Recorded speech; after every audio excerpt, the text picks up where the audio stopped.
A few moments later. Isu seputar konsolidasian. Baiklah, saya pemateri pertama akan menjelaskan tentang perubahan dalam bagian kepemilikan entitas induk. Perubahan dalam bagian kepemilikan entitas induk dapat berdampak terhadap pengendalian yang dimiliki. Hal ini dapat terjadi akibat entitas induk membeli atau menjual saham entitas anak secara signifikan. Akibat transaksi ini dapat mengakibatkan diperolehnya atau hilangnya pengendalian. PSAK 65 Laporan Keuangan Konsolidasian menyatakan bahwa keuntungan atau kerugian yang dihasilkan dan hilangnya pengendalian diakui di laba rugi. Selanjutnya ada perubahan kepemilikan akibat aktivitas pada entitas induk. Yang pertama itu ada entitas induk mengakuisisi saham tambahan dari pihak ketiga entitas induk dapat menambah bagian kepemilikan atas entitas anak. Jika sebelumnya entitas induk telah memperoleh pengendalian, maka penambahan bagian kepemilikan tersebut tidak mengubah substansi pengendalian entitas induk. Menurut PSAK 65, perubahan dalam bagian kepemilikan induk pada entitas anak yang tidak mengakibatkan hilangnya pengendalian entitas induk pada entitas anak adalah transaksi ekuitas. Transaksi ekuitas adalah transaksi dengan kepemilikan dalam kapasitasnya sebagai pemilik. Yang kedua ada entitas induk menjual sebagian saham kepada pihak ketiga. Entitas induk juga dapat menjual bagian kepemilikannya atas entitas anak, di mana sebelumnya entitas induk telah memperoleh pengendalian. Akibat penjualan tersebut, substansi pengendalian dapat hilang atau tetap ada. Dalam situasi tidak hilangnya pengendalian, misalnya kepemilikan 80% itu menjadi 60%. PSAK 65 mensyaratkan perubahan dalam bagian kepemilikan induk pada entitas anak yang tidak mengakibatkan hilangnya pengendalian entitas induk pada entitas anak tersebut sebagai transaksi ekuitas. Selanjutnya ada perubahan kepemilikan akibat aktivitas pada entitas anak. Perubahan bagian kepemilikan dapat mengakibatkan aktivitas yang dilakukan oleh entitas anak, seperti membeli saham treasure dari entitas induk atau pihak lain dan menerbitkan tambahan saham atau right issue kepada entitas induk ataupun pihak lain. Jika right issue tersebut dibeli oleh entitas induk secara proporsional, maka tidak terjadi perubahan atas komposisi kepemilikan pada entitas induk. Dalam perubahan kasus, right issue tidak terjadi secara proporsional sehingga terjadi perubahan komposisi kepemilikan. Yang pertama itu ada entitas anak menerbitkan tambahan saham kepada entitas induk. Entitas anak dapat menerbitkan tambahan saham ketika membutuhkan suntikan dana baru. Saham tambahan yang diterbitkan dapat dibeli oleh entitas induk atau oleh pihak lain. Jika dibeli seluruhnya oleh entitas induk, maka persentase kepemilikan entitas induk akan meningkat, sedangkan persentase kepemilikan pengendalian akan berkurang. Yang kedua ada entitas anak menjual saham tambahan kepada pihak ketiga. Selain kepada pihak entitas induk, entitas anak juga dapat menerbitkan saham kepada pihak ketiga. Kondisi ini dapat terjadi jika entitas induk tidak berminat membeli saham tambahan sesuai proporsi yang menjadi haknya. Jika dibeli seluruhnya oleh pihak ketiga, maka persentase kepemilikan entitas induk akan turun, sedangkan persentase kepemilikan pengendali akan naik akibat penerbitan tersebut. Substansi pengendalian entitas induk bisa hilang atau tetap ada karena penurunan kepemilikan entitas induk. Itulah materi dari saya. Materi selanjutnya akan dilanjutkan oleh pemateri kedua. 3. Entitas anak membeli saham treasury dari entitas induk. Entitas anak dapat membeli saham treasury dengan alasan tertentu. Saham treasury dapat dibeli dari entitas induk atau dari pihak lain. Jika dibeli seluruhnya dari entitas induk, maka presentasi kepemilikan induk akan turun, sedangkan presentasi kepemilikan non-pengendali akan naik. 4. Entitas anak membeli saham treasury dari pihak ketiga. Saham treasury juga dapat dibeli dari pihak ketiga. Jika dibeli seluruhnya dari pihak ketiga, maka presentasi kepemilikan entitas induk akan naik, sedangkan presentase kepemilikan non-pengendali akan turun. Selanjutnya yaitu akuisisi pada periode interim. 1.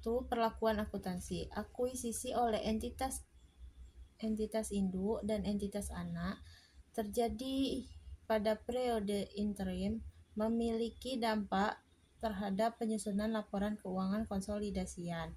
PSAK 65 memiliki dampak terhadap penyusunan menyatakan bahwa entitas induk memasukkan penghasilan dan beban entitas anak dalam laporan keuangan konsolidasian mulai dari diperolehnya pengendalian sampai dengan tanggal ketika entitas kehilangan pengendalian atas entitas anak.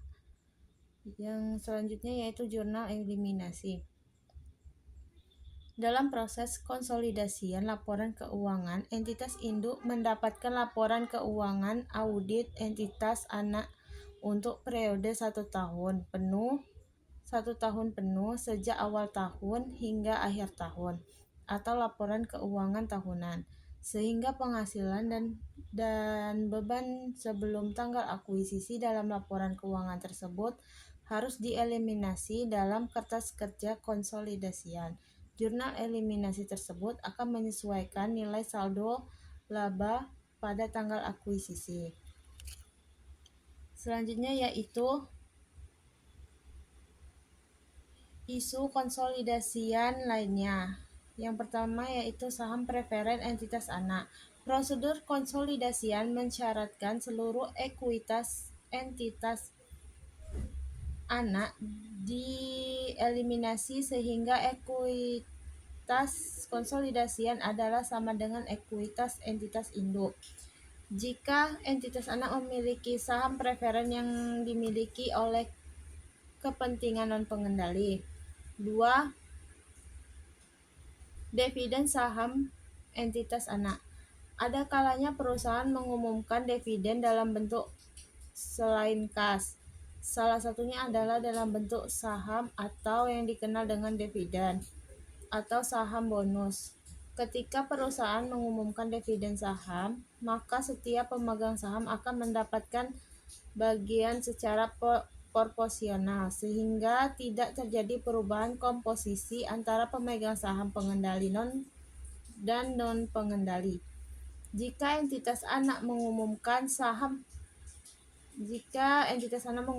dividen saham, nilai tercatat investasi di entitas induk tidak berubah karena tidak terdapat perubahan substansi ekonomi atas dividen saham tersebut. Isu konsolidasi lainnya. Yang pertama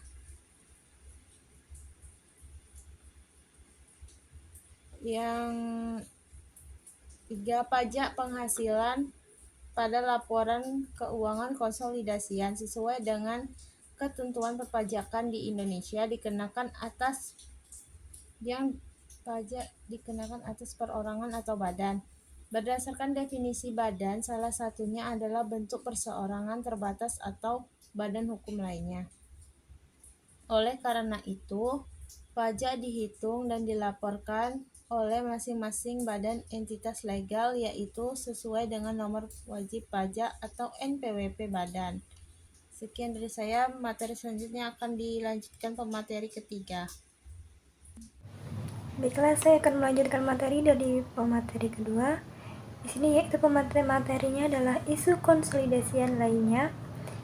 Yang pertama itu adalah laba per saham konsolidasian.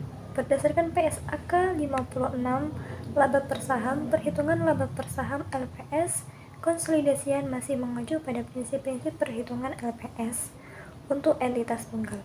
Perbedaan utama adalah dalam perhitungan LPS, konsolidasian dilakukan dalam 2 tahap, yaitu pada tingkat entitas anak dan dilanjutkan pada tingkat konsolidasian. Jika terdapat efek baik pada entitas anak ataupun entitas induk yang memiliki efek dilusi, maka LPS dilusikan dihitung pada tingkat entitas anak ataupun konsolidasian. Nilai LPS dasar dan dilusikan pada entitas anak akan digunakan dalam perhitungan LPS dasar dan dilusikan pada tingkat konsolidasian. Selanjutnya yaitu ada insu konsolidasian lainnya. Yang ketiga yaitu laporan arus kas konsolidasian, di mana prinsip penyusunan laporan arus kas konsolidasian hampir sama dengan penyusunan laporan arus kas pada entitas non-konsolidasian, yaitu mengacu pada PSAK 2, di mana laporan arus kas konsolidasian disusun berdasarkan informasi pada laporan keuangan konsolidasian, yaitu laporan posisi keuangan konsolidasian, laporan laba rugi konsolidasian, dan informasi lainnya. Nah, selanjutnya yaitu ada Apendikas A, yaitu perubahan dalam bagian kepemilikan entitas induk yang menyebabkan perolehan pengendalian. Yang pertama di sini ada penambahan kepemilikan dari tanpa pengaruh menjadi pengendali, di mana entitas induk dapat memperoleh pengendalian atas entitas anak melalui beberapa tahap. Misalnya pada tahap awal investor entitas induk mengakuisisi saham entitas anak pada jumlah yang tidak signifikan, misalnya itu 15%, sehingga investor entitas induk belum memiliki pengaruh atas investi entitas anak. Investor ini belum memiliki pengaruh kepada investi atau entitas anak itu karena sahamnya itu baru 15%, begitu. Kemudian untuk yang kedua itu ada perlakuan akuntansi, di mana menurut PSAK 22, jika dalam suatu kombinasi bisnis yang dilakukan secara bertahap, pihak pengakuisisi mengukur kembali kepentingan ekuitas yang dimiliki sebelumnya pada pihak yang diakuisisi pada nilai wajar, tanggal akuisisi, dan mengakui keuntungan atau kerugian yang dihasilkan jika ada dalam laporan laba rugi. Jadi kalau untuk perlakuan akuntansi berdasarkan PSAK 22 ini, nilai wajar itu tuh atas keuntungan ataupun kerugian itu dicatat dalam laporan laba rugi. Baik, materi selanjutnya yaitu perubahan dalam pembagian kepemilikan entitas induk yang menyebabkan perolehan pengendalian. Poin yang ketiga yaitu penambahan kepemilikan dari pengaruh signifikan menjadi pengendali, di mana akuisisi bertahap juga dapat terjadi ketika entitas induk awalnya memiliki pengaruh signifikan dan mengakuisisi tambahan kepemilikannya sehingga memperoleh pengendalian. Sebelum akuisisi bertambah, entitas induk memiliki pengaruh signifikan sehingga mencatat investasinya dengan metode ekuitas. Dan ketika pengendali diperoleh, tetap dapat menggunakan metode ekuitas ataupun beralih menggunakan metode biaya. Selanjutnya yaitu perubahan dalam bagian kepemilikan entitas induk yang menyebabkan hilangnya pengendalian. Yang pertama yaitu ada berkurangnya kepemilikan dari pengendalian menjadi tahap pengaruh, di mana itu tuh entitas induk dapat kehilangan pengendalian atas entitas anak melalui beberapa sebab. Salah satunya adalah penjualan sebagian kepemilikannya atas entitas anak, misalnya investor entitas induk memiliki mayoritas saham entitas anak 85%, sehingga investor entitas induk memiliki pengendalian atas investi entitas anak. Selanjutnya yaitu ada perubahan dalam bagian kepemilikan entitas induk yang menyebabkan hilangnya pengendalian. Poin yang kedua yaitu berkurangnya kepemilikan dari pengendalian menjadi pengaruh signifikan, di mana jika pengendalian entitas induk hilang namun masih memiliki pengaruh signifikan atas entitas anak, perlakuan akuntansinya sama dengan pembahasan sebelumnya. Ketika entitas induk sudah tidak memiliki pengaruh signifikan, entitas induk mengakui setiap sisa investasi pada entitas anak terdahulu pada nilai wajarnya.